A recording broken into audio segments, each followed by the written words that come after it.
కొంపతీసి ఇప్పుడు నమ్మించే ప్రోగ్రామ్ పెడతావా ఏంటి? నిన్ను నమ్మించాల్సిన అవసరం నాకేం లేదు, కానీ నమ్మిస్తాను. సరే గాని పద్మావతి, ఈ సదరు వాసు అనేవాడు ఏం చేస్తుండేవాడు? Recording dance. ఓ కైతక్కలా రికార్డింగ్. Recording dance. ఓహో అనుకున్నా, అందుకనే నీ చేత ఈ రాంగ్ స్టెప్ వేయించాడు. రాంగ్ స్టెప్పులేం కాదు, కరెక్ట్ స్టెప్పులే. అసలు నిజం చెప్పాలంటే వాసుకి ఏ హీరో వేషం కడితే అచ్చం ఆ హీరోలో స్టెప్పులు వేసేవాడు. అబ్బో అసలు సినిమాలో చేరుంటే ఎంత పెద్ద హీరో అయ్యేవాడు తెలుసా? పాపం పాపం, ఇదే పని మీద నీ 7 నగలతో చెన్నై చెక్కేసి. ఏం కాదు, నువ్వు ఎప్పుడు వాసు గురించి ఇలాగే చెప్తావు.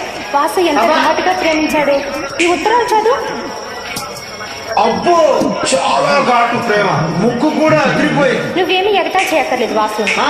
ఈ ఉత్తరం చూడు, రక్తంతో రాశాడు తెలుసా?